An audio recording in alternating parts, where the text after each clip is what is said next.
ಕೇಳೋದಿಷ್ಟೇ, ಎಲ್ಲೂ ಇನ್ನೊಬ್ಬರಿಗೆ ಕೈ ಒಟ್ಟಿ ಬೇಡದಂಗ ಒಂದು ಬದುಕ ಕೊಡೋಣ.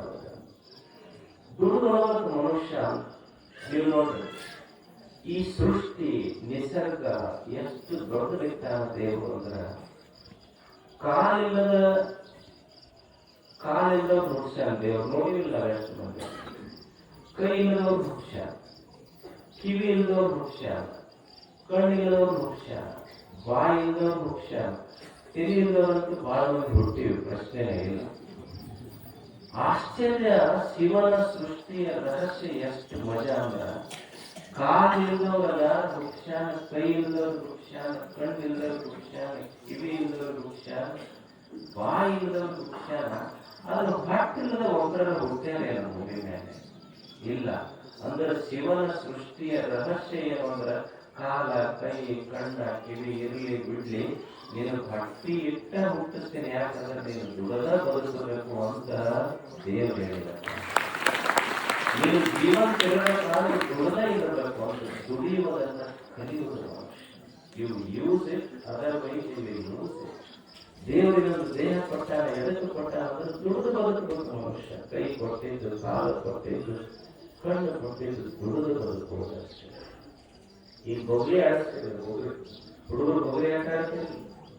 ಬೊಗಲಿ ಎಲ್ಲಿವರೆಗೆ ನಿಲ್ತೈತಿ ಅಂದ್ರೆ, ಎಲ್ಲಿವರೆಗೆ ತಿರುಗ್ತೈತಿ ಅಲ್ಲಿವರೆಗೆ ನಿಲ್ತೈತಿ, ತಿರುಗದ ನಿಂತೈತಿ ಬೀಳ್ತೈತೆ. ಹಂಗ ಜೀವನದ ಒಂದು ಬೊಗಲಿ ಆಟ ಇದ್ದಂಗೆ, ಎಲ್ಲಿವರೆಗೆ ಮನುಷ್ಯ ದುಡಿತಿರ್ತಾನ ಅಲ್ಲಿವರೆಗೆ ನಿಲ್ತಾನ. ಯಾವಾಗ ದುಡಿಯೋದು ನಿಲ್ಲಿಸ್ತಾನ ಅವಾಗ ಬೀಳ್ತಾನ ಅಷ್ಟೇ. ದುಡಿಯೋದನ್ನೇ ಕಲಿಬೇಕು ಮನುಷ್ಯ. ತಾಯಂದಿರು ಸಹಿತ ಈ ಸಂಸ್ಕಾರ ಕೊಡುದು. ಯಾವ ಸಂಸ್ಕಾರ ಕೊಡುವುದು ಅಂದ್ರೆ, ದುಡಿಯುವ ಸಂಸ್ಕಾರ ಕೊಡುವುದು ಮಕ್ಕಳಿಗೆ. ಮಕ್ಕಳಿಗೆ ಏನು ಕಲಿಸೋದು ಹೇಳ್ರಿ? ನಾವೇನಂತೀವಿ, ಬಹಳ ಸಂಪತ್ತು ಮಾಡಿಡುದು. ನಮ್ಗೆಲ್ಲರಿಗೂ ಒಂದು ತೆರೆಯಾಗ ಒಂದು ಸಮಯ ಇರ್ತದೆ, ನಮ್ಮ ಮಕ್ಕಳಿಗೆ ಸಂಸ್ಕಾರ ಕೊಡೋದು. ಸಂಪತ್ತು ಮಾಡಿಡಬೇಕು.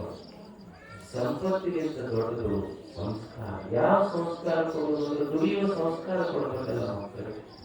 ಈಗ ತಾಯಿಯಂದಿರ್ತಾರೆ, ಈಗ ಅವರು ಮಠಕ್ಕೆ ಬಂದು ಗುರುಗಳಿಗೆ ಹೇಳ್ತಿರ್ತಾರೆ, ಏನಂದ್ರ, ಯಪ್ಪ ನಿಮ್ಮ ಆಶೀರ್ವಾದದಿಂದ ಮಗಳು ಬಹಳ ಚಲೋ ಮನೆಗೆ ಬಿದ್ದಾಳ, ಹಿಂಗಂತ ಇರಲಿಲ್ಲ. ನಿಮ್ಮ ಆಶೀರ್ವಾದದಿಂದ ಮಗಳು ಬಹಳ ಚಲೋ ಮನೆಗೆ ಬಿದ್ದ. ಅವ್ರ ಗುರುಗಳು ಕೇಳಿದ್ರು, ಚಲೋ ಮನೆಗೆ ಬಿದ್ದಾಳ ಅಂದ್ರೆ ಏನವ? ಈ ಕಡೆ ಕಟ್ಟಿ ತೆಗೆದು ಈ ಕಡೆ ಹಾಕ, ಇದು ಬಹಳ ಚಲೋ ಮನೆ. ಈ ಕಡೆ ಕಟ್ಟಿ ತೆಗೆದು ಈ ಕಡೆ ಹಾಕಂಗಿಲ್ಲಪ್ಪ. ಒಂದು 4 ವರ್ಷ ಹಾಕಿದಾಗ ಮಗಳು ಮನೆಗೆ ಬಂದು ಅವು ಗೊತ್ತಾಗಿರಲಿಲ್ಲ. ಯಾಕಂದ್ರೆ 100 kg ಆಗಿದ್ದಾರೆ. ಅವ್ರು ಡಾಕ್ಟರ್ ಹತ್ರ ಕರ್ಕೊಂಡು ಹೋದ್ರು. ಅವ್ರು ಡಾಕ್ಟರ್ ಇಲ್ಲ, ನನ್ನ ಮಗಳು 100 kg ಆಗಿರ್ತೀವಿ. ಅವ್ರು ಡಾಕ್ಟರ್ ಅಂದ್ರು, ಇದಕ್ಕೇನು ಔಷಧ ಇಲ್ಲವಾ? ಇದಕ್ಕೇನು ಇಲ್ಲ. ಅವ್ರು ಎಳಿಬೇಕಂದ್ರೆ ದಿವಸ ಗುಡ್ಡ ಹತ್ತಬೇಕು, ಇಳಿಬೇಕಂದ್ರೆ ಅವ್ರು ಅಲ್ರಿ ಗುಡ್ಡ ಹತ್ತೋದು ಆಗೋದಿಲ್ಲ.